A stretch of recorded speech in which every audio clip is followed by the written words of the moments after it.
నమస్తే. కథ వినండికి స్వాగతం. మనం ఈరోజు చేతన్ భగత్ గారు రచించిన 12 జీవితానికి 11 సూత్రాల్లో 10వ సూత్రం అది నా తప్పే అనుకోండి అనే విషయాన్ని ఈరోజు కొనసాగిద్దామా? మీకు ఏకాగ్రత కేంద్రీకరించే శక్తి లోపించాయా? మొబైల్లో ఉన్న అంశాలు మిమ్మల్ని దారి తప్పిస్తున్నాయా? అంటే మీరు చౌకబారు వినోదం డోపమైన్కి బానిస అవుతున్నారు. దానిలో నుంచి బయటపడటం మీ వల్లనే అవుతుంది. ఒక్క విషయం గుర్తుంచుకోండి, ఈ ప్రపంచంలో మిమ్మల్ని కాపాడేందుకు ఎవ్వరూ రారు. మిమ్మల్ని పట్టించుకునే వాళ్ళు ఉండరు. తల్లిదండ్రులున్నా వాళ్ళు కొంతమేరకే. మీరు చాలా కాలం ఓడిపోయిన వాడిలాగానే మిగిలిపోతే వాళ్ళు కూడా పట్టించుకోరు. జీవితంలో ముందుకు వెళ్లేందుకు మీకు ఈ పుస్తకం తోడ్పడుతుంది. అది సంభవనీయం కావటం మీ చేతుల్లోనే ఉంటుంది. మీకు 6 ప్యాక్, తగినంత డబ్బు, మంచి రొమాంటిక్ భాగస్వామి వంటివి లేకపోవటానికి కారణం మీరే. ఒక్కసారి మీరు పూర్తి బాధ్యత తీసుకుని అన్నిటికీ తప్పంతా మీదే అన్న నిర్ధారణకు వస్తారో అప్పుడు ముందుకు వెళ్లేందుకు మీరు ప్రణాళిక తడుతుంది. దాని ప్రకారం ముందుకు వెళ్తే సమస్యల నుంచి బయటపడగలుగుతారు. మంచి స్థాయికి చేరుకుంటారు కూడా. ఒక్కసారి మీరు జవాబుదారీతనం ప్రదర్శించారంటే అప్పటి వరకు మీకున్న సమస్యలన్నిటి ముందు ఇంకా చేరుస్తారు. నాకు 6 ప్యాక్ లేదు అన్న వాక్యం కాస్త ఇంకా నాకు 6 ప్యాక్ రాలేదుగా మారిపోతుంది. అలాగే నాకు ఇంకా డబ్బు లేదు, ఇంకా నాకు బాయ్ ఫ్రెండ్ లేదు అని చెప్పుకుంటారు. అప్పుడు ఆయా అంశాలపైన పనిచేస్తారు. ఒక్కో అడుగు వేసుకుంటూ ముందుకు సాగుతారు. యథార్థ దృశ్యాలకు అద్దం పట్టే దర్పణం. నేను బాగా ఇష్టపడే వాళ్లల్లో యుఎస్ నేవీ మాజీ సీల్, 1000 కిలోమీటర్లు పరుగు పెట్టే క్రీడాకారుడు అల్ట్రా మారథనర్ డేవిడ్ గోగిన్స్ ఒకరు. ఆయన పుస్తకాలు, వీడియోలు నాకు బాగా స్ఫూర్తిని ఇస్తాయి. అందరూ వాటిని ఉపయోగించుకోమని సూచిస్తున్నాను. కెనాట్ హర్ట్ మీ తన పుస్తకంలో గోగిన్స్ జవాబుదారీతనం అద్దం అన్న విధానాన్ని ప్రతిపాదించారు. ఆయన పట్ల నాకున్న అభిమానం, గౌరవంతో నేను నా మార్గంలో యథార్థ దర్పణం గురించి మాట్లాడబోతున్నాను. అది వాస్తవాలను మీ ముందు ఉంచే కల్పానిక దర్పణం, brutal truth augmented reality mirror. ఒక అందమైన అద్దాన్ని ఊహించుకోండి. దాని ఎదుట నిలబడండి. అది మీ శరీరం మొత్తాన్ని మీ కంటి ముందు ఉంచుతుంది. మీరు మీ శరీరం పైన చారలను, మచ్చలను, మొటిమలను, దుమ్మును, మీ శరీరంలో ఎక్కడైతే బాగా కొవ్వు పెరిగిపోయిందో దానిని చూపుతుంది. ఇప్పుడు అదే అద్దం సాంకేతిక స్థాయిని పెంచాం. దానికి ఆగ్యుమెంటెడ్ రియాలిటీ లక్షణాలకు అద్దాం. ఇప్పుడు మీరు దాని ఎదురుగా నిలబడినప్పుడు అది మీ భౌతిక శరీరం మొత్తాన్ని చూపడమే కాకుండా సంపూర్ణంగా మీ జీవితం గురించి చెప్తోంది. ఏది మంచిదో వివరిస్తోంది. అంతేకాదు, అంతకంటే ముఖ్యంగా ఏది మిమ్మల్ని పీల్చేస్తోందో చెప్తుంది. ఉదాహరణకు, మనీష్ అనే వ్యక్తి ఇప్పుడు ఆ అద్దం ఎదుట నిలబడ్డాడు. తన ముఖాన్ని, శరీరాన్ని పూర్తిగా చూడగలుగుతున్నాడు. దానితో పాటు అతనికి సంబంధించిన కొన్ని వాక్యాలు పక్కన కనిపిస్తున్నాయి. మనీష్ లావుగా ఉన్నాడు, కనీసం 10 కేజీలు బరువు తగ్గాలి. అప్పుడే అతను చూడడానికి అందంగా, మంచిగా, వ్యాధులకు దూరంగా ఉండగలుగుతాడు. మనీష్ భవిష్యత్ పట్ల ఆందోళన చెందుతున్నాడు.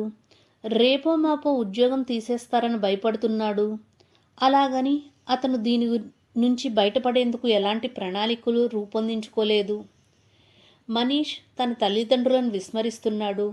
బంధుత్వాలు చాలా ముఖ్యం అన్న విషయం తెలిసి కూడా ఇలా వ్యవహరిస్తున్నాడు. మనీష్ డబ్బును సరిగ్గా వినియోగించటం లేదు. డబ్బు ఎక్కడ దాయాలి, ఎలా దాయాలి అన్న విషయంలో అతనికి స్పష్టత లేదు. మనీష్ గత నెలలో 2 సార్లు మాత్రమే జిమ్కు వెళ్ళాడు. అతని మెంబర్షిప్ వృధా అవుతోంది. మనీష్ స్థానంలో మీ పేరు ఉంచి ఇప్పుడు ఆ వాక్యాలను మళ్ళీ చదవండి. మీరు అలాంటి అద్దం ఎదుట నిలబడటానికి భయపడుతున్నారా? ఎవరికైనా అది సహజమే. కానీ ఇది ప్రయోజనకరం అన్న భావన మీకు కలుగుతోందా? ఖచ్చితంగా. మీ జీవితంలో ఎక్కడెక్కడ సవరణలు అవసరం అవుతాయో అది మీకు తెలియాలి. ఏవి చక్కదిద్దుకోవాలన్నది తెలియకపోతే వాటి మీద పనిచేయడం ఎలా వీలవుతుంది? ప్రస్తుతానికి మనకు అలాంటి సాంకేతిక వ్యవస్థ అనేది అందుబాటులో లేదు. మనం అలాంటి కాల్పనిక అద్దాన్ని స్వయంగా రూపొందించుకోవచ్చు. ఇందుకోసం నిజమైన అద్దం ఎదుట నిలబడవలసిన అవసరం కూడా లేదు. మన జీవితానికి సంబంధించిన యథార్థాలను, వాస్తవాలను గుర్తిస్తే చాలు.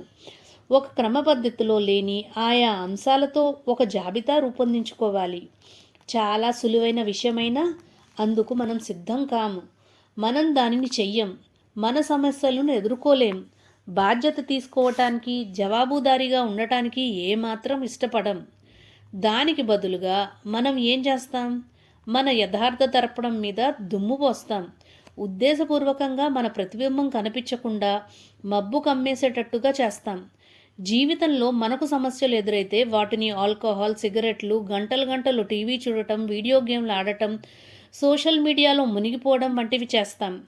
మన వేదనను మరచిపోవటానికి, సమస్యల నుంచి మన దృష్టిని మళ్లించుకోవటానికి, కాలక్షేపం చేయటానికి ఇలా చేస్తాం. మన యథార్థ దర్పణాన్ని చవకబారు వినోదం, చీప్ డోపమైన్ పొరతో కమ్మేస్తాం. వాస్తవాలను మరుగుపరచటానికి ప్రయత్నిస్తాం. చివరకు ఈ సమస్యలు మరింత పెద్దవై పుండుగా తయారవుతాయి. ఇంకా బాధపడతాయి. తను ఉండవలసిన బరువు కన్నా 10 కేజీలు అధికంగా ఉన్నాడన్న వ్యక్తి ఇంకా బరువు పెరిగి 20 కేజీలకు చేరుతాడు. ఆ తర్వాత గుండె జబ్బుల బారిన పడతాడు. 25 ఏళ్ల వయసులో సరైన వృత్తిని ఎంపిక చేసుకోలేని వ్యక్తి 45 ఏళ్ళు వచ్చేసరికి కుంగిపోతాడు. ముసలితనం వచ్చేసరికి పేదరికంలో కుంగిపోతాడు. యథార్థ దర్పణం పైన పేరుకుపోయిన దుమ్ముని దులపండి. దానిపైన సూర్యరశ్మి బాగా ప్రసరించేటట్టు చూడండి. మీ గురించి వాస్తవాలన్నిటినీ బయటపెట్టమని కోరండి. మీ జీవితాన్ని పీల్చేస్తున్న అన్ని అంశాల గురించి వరుసగా తెలుసుకోండి. అప్పుడు మీకు మీరు చెప్పుకోండి, ఇదంతా సత్యమే, అదంతా నా తప్పు.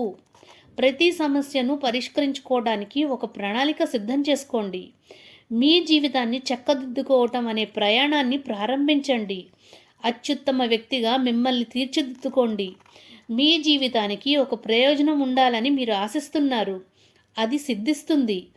అందుకు మీకు మీరు జవాబుదారీగా ఉండటం, మీకు ఎదురైన సమస్యలను పరిష్కరించుకుంటూ వీలైనంత గొప్ప వ్యక్తిగా మనుగడ సాగించటం అనేవి మీ జీవిత లక్ష్యం కావాలి. ఇందులో ప్రధాన అంశాలు: మీరు బయట వ్యక్తులను, పరిస్థితులను నిందిస్తూ ఉన్నంత కాలం దయనీయమైన సాధారణ జీవితాన్నే గడపవలసి వస్తుంది.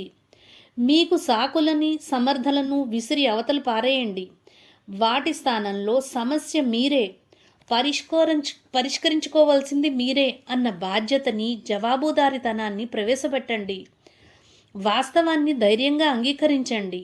సమస్యలను దాచిపెట్టడం, రహస్యంగా ఉంచటం ఇబ్బందిని, అసౌకర్యాన్ని కలిగిస్తాయని వాటిని పట్టించుకోకుండా ఉండటం మంచిది కాదు. ఏది సరిగ్గా లేదో దానికి మీరే బాధ్యతలు అన్న అంగీకారానికి వచ్చినప్పుడు వాటిని మార్చుకోవటానికి ప్రణాళికలు రూపొందించుకోగలుగుతారు. అదంతా నా తప్పే అన్నాడు విరాజ్ తలాడిస్తూ. అవును, నాదే తప్పు. ఏమిటి నువ్వు చేసిన తప్పు అడిగాను నేను. నా జీవితం, నా సమస్యలు, వాటిని అలాగే ఉంచేశాను. ఏదైనా చేయవలసింది. నేను లంచ్ బాక్స్ తెరిచాను. ఆ రోజున దగ్గరలో ఉన్న క్లౌడ్ కిచెన్ నుంచి రాజ్మా రైస్ తెప్పించాను.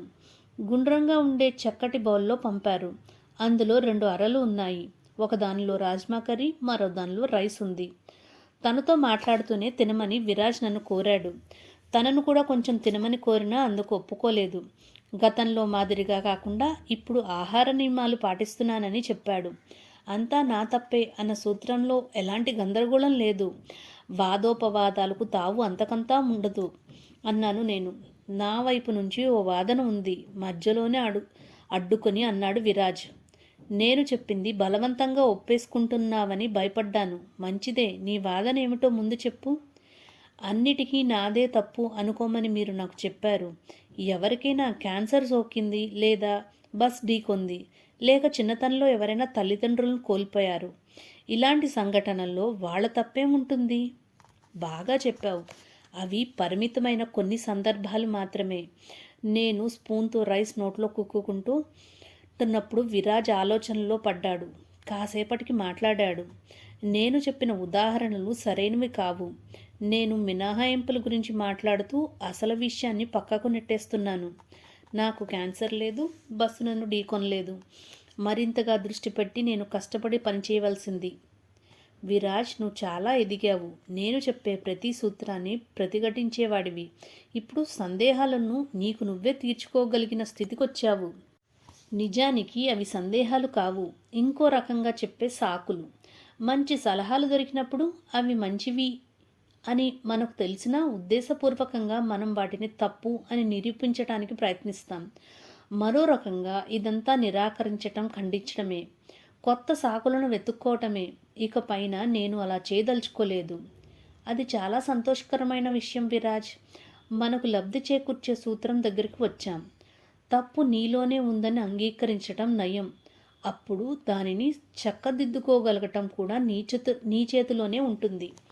ఇది అసాధారణమైన అంశం.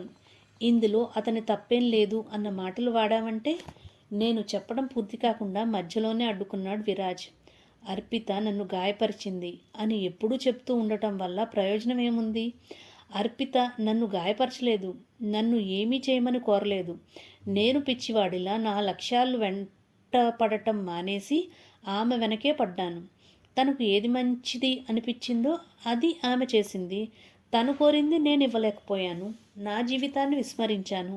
ఇప్పుడు గట్టిగా పూర్తి స్పష్టంగా చెప్తున్నాను, అది నా తప్పే. ఇక బయలుదేరతాను అని చెప్పడానికి లేచి నిలబడ్డాడు. ఇప్పుడు ఎలా ముందుకు వెళ్ళాలని ఆలోచిస్తున్నావు? నేను నా ప్రణాళిక పైన పనిచేస్తున్నాను. ఇంకా మనం చెప్పుకోవలసిన సూత్రం ఒకటి మిగిలి ఉందనుకుంటాను. అవును, ఒకే ఒకటి ఉంది. చాలా సులువైంది, ఆచరణాత్మకమైనది, తరచూ విస్మరణకు గురేది.